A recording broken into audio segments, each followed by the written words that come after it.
मध्य प्रदेश की राजधानी भोपाल में एक शर्मसार कर देने वाला वाकया सामने आया है। राजभवन के सामने वाकई अस्पताल पार्किंग में कोरोना मरीज की लाश को छोड़कर अस्पताल इंतजामिया ने अपना फर्ज पूरा कर लिया। कोरोना मरीज को 23 जून को अस्पताल में दाखिल किया गया था। उसके बाद अस्पताल इंतजामिया उन्हें लेकर उनके घर वालों को मुसलसल गुमराह करती रही। सोशल मीडिया के जरिए ये खबर मंजर आम पर आई तो मरीज के घर वालों को उसकी इत्तला मिली। सोशल मीडिया पर खबर वायरल होने के बाद जिला कलेक्टर अविनाश लावनिया ने इस मामले में जहां जांच का अहकाम जारी कर दिया है, वहीं कांग्रेस ने पूरे मामले की जांच करने और अस्पताल इंतजामिया के खिलाफ सख्त कार्रवाई किए जाने का मुतालबा किया है।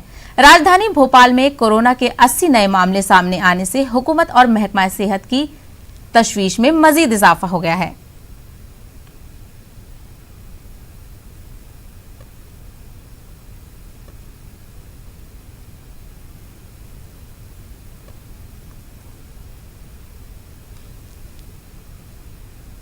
चलिए इस पूरे मामले पर हम बात करते हैं हमारे नुमाइंदे मेहताब आलम से। मेहताब, बेहद शर्मसार करने वाला वाकया सोशल मीडिया के जरिए घर वालों को पता चला कि अस्पताल की पार्किंग में लाश को छोड़कर अपनी जिम्मेदारी पूरी कर ली अस्पताल ने। यकीनी तौर पर शर्मसार इसलिए भी करने वाली है कि ये वाकया राजधानी में पेश आ गया है और राजधानी के 100 मीटर की दूरी जहाँ पर राजभवन है वहाँ पर अस्पताल मौजूद है, तो वहीं से 250 मीटर की दूरी की बात करें वहाँ पे मंत्रालय मौजूद है।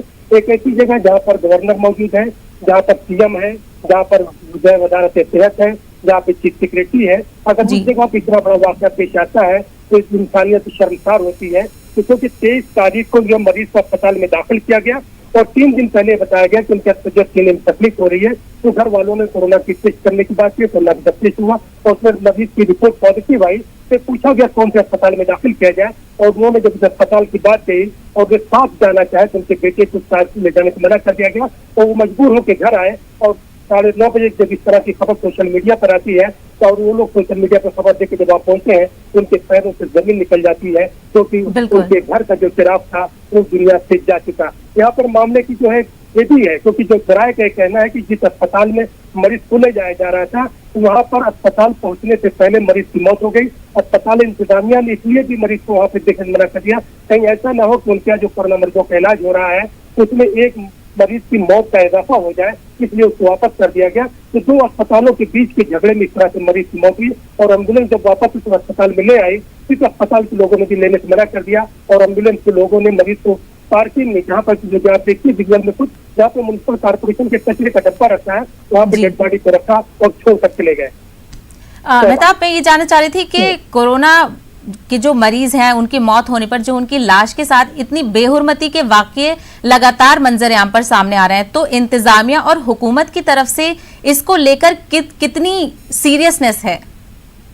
देखिए यहाँ पर हम बताएं मध्य प्रदेश में थोड़ा सा पीछे जाए कि 20 मार्च को पहला मामला सामने आया था और अगर इस वक्त की बात करें तो जहाँ पर जो है 15,690 मरीज यहाँ पर हो चुके हैं। राजधानी भोपाल में आज भी 80 मरीज सामने आए, कल 45 आए थे। रोजाना वाकयात में इजाफा हो रहा है और 31 जुलाई से मध्य प्रदेश हुकूमत ने किल कोरोना के नाम से एक खुसूसी मुहिम चलाई है।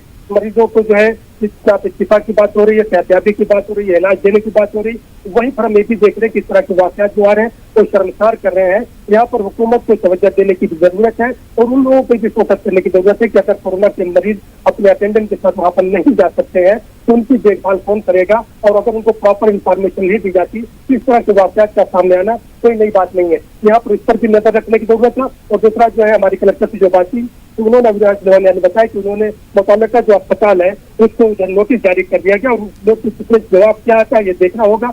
और वहीं पर हमें देख रहे हैं कि इस मामले को लेकर बीजेपी और कांग्रेस में सियासत भी जारी हो गई है। हुकूमत और इंतजामिया की तरफ से बार बार कहा जा रहा है, अपील भी की जा रही है कि हम इसके खिलाफ सख्त एक्शन लेंगे, तो कहां तक ये सच है कि वाकई में ही कोई ग्राउंड लेवल पे सख्त एक्शन लिया जा रहा है इतनी बेहुरमती के खिलाफ? वक्त जो है जो एक्शन लेने की आप बात करें, क्या आप हैदराबाद का वाकया जो आपने कल दिखाया था या आप भोपाल की बात करें, एक्शन इसलिए भी नहीं हो सकता क्योंकि इन लोगों के नेतृत्व जो पॉलिटिकल पार्टीज और जो पॉलिटिकल पार्टीज के नेताओं के उसमें जो है, जो अस्पताल है उसमें जुड़े हुए हैं, इनका एक्शन किसी भी तरह से नहीं हो सकता है। और अस्पताल पे जो है जब एक्शन होगा तो जाहिर सी बात है, क्योंकि भोपाल की अगर हम बात करते हैं तो आपको याद होगा भोपाल मेमोरियल हॉस्पिटल जितना बड़ा हॉस्पिटल है और जो सुप्रीम कोर्ट की निगरानी में है, जिसमें सिर्फ जो भोपाल के सानहे के मरीजों के इलाज के लिए है, उसको कोविड सेंटर बनाया गया था। और जब इसमें मामला अदालत में पहुंचा तो वहां से हुकूमत ने फैसला वापस लिया था। लेकिन उसकी भोपाल में हम इंडिया हॉस्पिटल की बात करें, भोपाल में एम्स है उसकी बात करें, वहां पर ना होते हुए प्राइवेट अस्पतालों को अगर इस तरह की जिम्मेदारी दी जाएगी तो प्राइवेट हॉस्पिटल का जो मामला है तो वहाँ पर प्रॉफिट मेकिंग का मामला होता है। और वहां पर जो है उनके पीछे जो पैसे का फाइनेंस का मामला होता है उसमें पॉलिटिकल पार्टी के लोग भी शामिल होते हैं और वे लोग ये नहीं चाहते कि उनके खिलाफ कोई एक्शन होगा तो समाज में बदनामी होगी, इसलिए इस मामले को कहीं ना कहीं से रफा दफा करने की कोशिश की जाती है। मेहता, बेहद शुक्रिया हमसे बात करने का। तो कोरोना वायरस के मरीजों की बढ़ती तादाद के साथ साथ कोरोना मरीजों की लाश के साथ भी बेहुरमती के तमाम तर वाकये मंजर-ए-आम पर आ रहे हैं। मुंबई में कोविड टेस्ट के लिए प्रेस्क्रिप्शन की अब जरूरत नहीं है। बीएमसी ने कोविड टेस्ट के लिए गाइडलाइंस में तब्दीली की है। इस सिलसिले में बीएमसी जल्द ही हिदायत जारी करेगी। नई गाइडलाइंस के बाद कोई भी शख्स अपनी जांच करवा सकता है। ख्याल रहे कि हाल ही में मरकज ने मुतनब्बा किया था कि कुछ रियासतें और मरकज के जेर इंतजाम इलाके अपनी अहलियत के तनासुब में टेस्ट नहीं कर रहे हैं, जिसके बाद बीएमसी ने कोविड टेस्ट की गाइडलाइन में तब्दीली करने का फैसला किया है। ख्याल रहे कि मुंबई शहर में हुकूमत और प्राइवेट लैब रोजाना 10,000 टेस्ट कर सकती हैं, लेकिन फिलहाल बीएमसी 5,000 टेस्ट ही कर रही है। चलिए इस मामले में मजीद तफसीलात के लिए रुख करते हैं अमित का।